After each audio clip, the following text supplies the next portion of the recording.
Oi, gente. Dando continuidade aqui ao texto de Teorias da Personalidade, o Rogers, ele vai falar sobre a questão dos processos de defesa, né? O sujeito, às vezes, ele para dar conta desses desacordos, né, que vai provocando angústia, ele desenvolve algumas defesas, tá certo?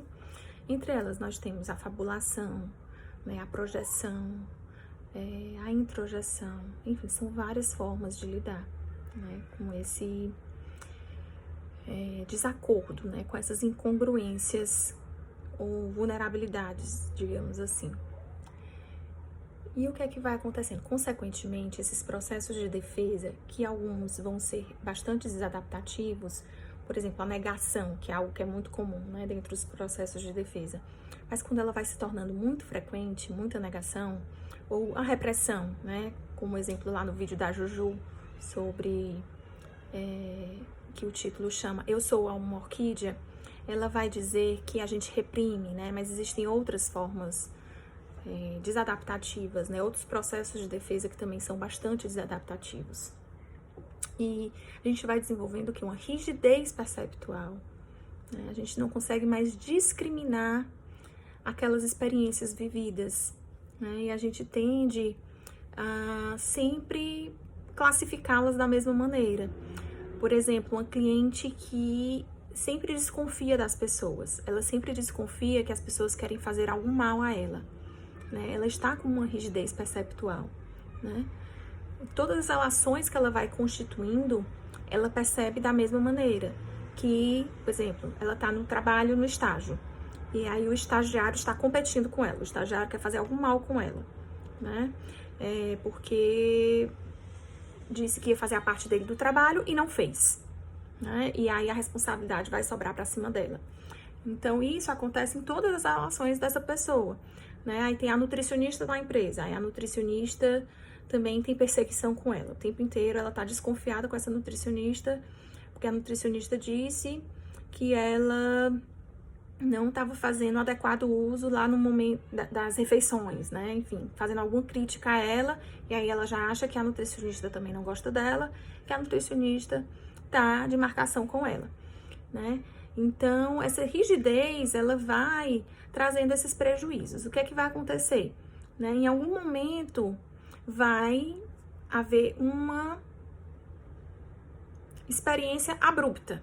A gente fala que algumas situações, elas vão abruptamente trazer a pessoa para a realidade. E dizer, ó, não é que as pessoas todas lhe persigam, é que você sempre percebe todas as situações da mesma maneira. Você não está percebendo a realidade, né? Então, ela mesma, durante a terapia, por exemplo, começa a colocar esse sentimento. Eu sou desconfiada, eu sou insegura, né? Eu sou ansiosa, eu fico nervosa com essas situações. Né? Caso ela esteja em terapia e esteja recebendo um suporte adequado do terapeuta dela, ela vai lidar com essa angústia e vai conseguir restabelecer a consideração positiva de si.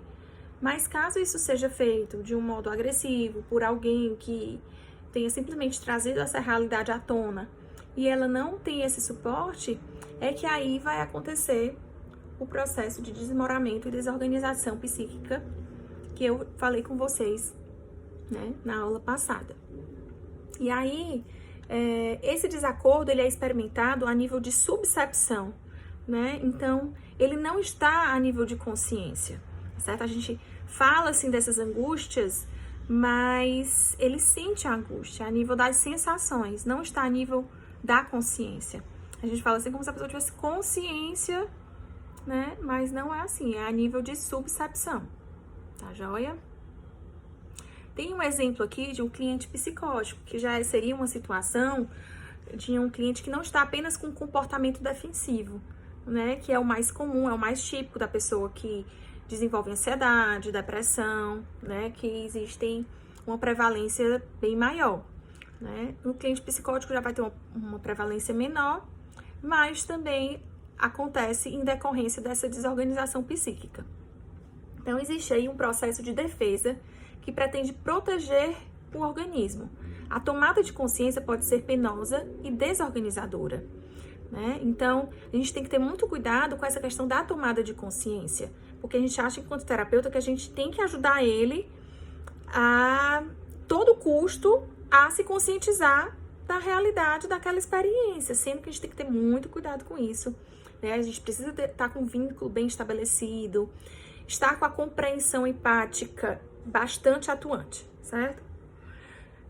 Lembrando assim desse cliente, ele acreditava, né, que ele era um detetive secreto da CIA e que ele descobriu que um terrorista iria explodir o IJF.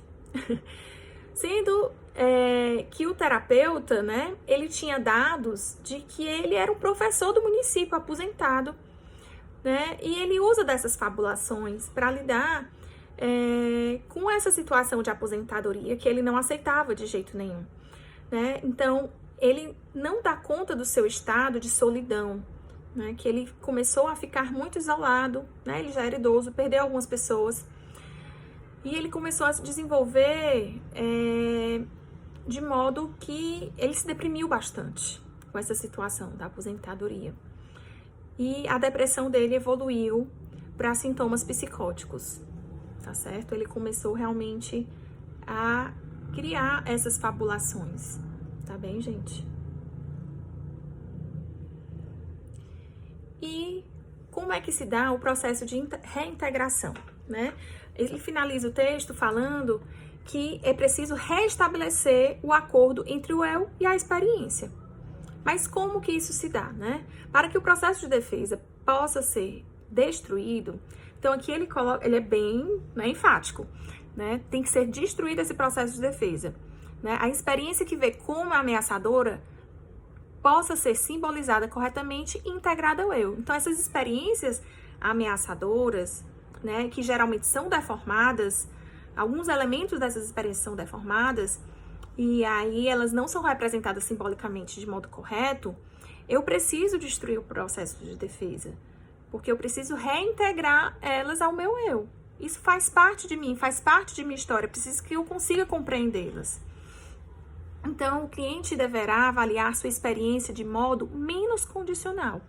Então, isso é um objetivo da terapia, né? Ajudar o cliente a fazer a sua avaliação de modo menos condicional. Ela tem que ser mais organísmica e menos condicional. Então, e o nível de consideração positiva incondicional de si se eleve. Então, também é preciso ajudá-lo a restabelecer esse nível de consideração positiva de si. Ela precisa ser incondicional. Essa consideração positiva incondicional, ela precisa se elevar. Como atingir esses objetivos? Através da compreensão empática, já falada no texto sobre as condições necessárias, né? Então, o terapeuta ele precisa se esforçar para compreender o sujeito empaticamente, a partir do ponto de vista do outro, né? A gente precisa provocar no nosso cliente essa revelação, né, dessas experiências, de entender essas experiências de modo mais congruente com o eu. A redução das condições que afetam sua função de avaliação. Por exemplo, o irmão que diz que é intrometida passará a não depender mais dessa avaliação condicional. Então, ela conseguir não levar mais em consideração essa condição desse irmão, né, que a coloca nessa posição. Porque a consideração positiva ela precisa ser incondicional, precisa se elevar. Tá certo? E o nível de angústia, consequentemente, ele vai se reduzir, porque o processo de defesa desaparece e as experiências percebidas como ameaçadora vão ser simbolizadas corretamente e assim assimiladas à estrutura do eu. Tá certo, gente? Era essa a mensagem que eu queria passar por hoje, tá joia? Qualquer dúvida, estou por aqui, tá bom? Beijo!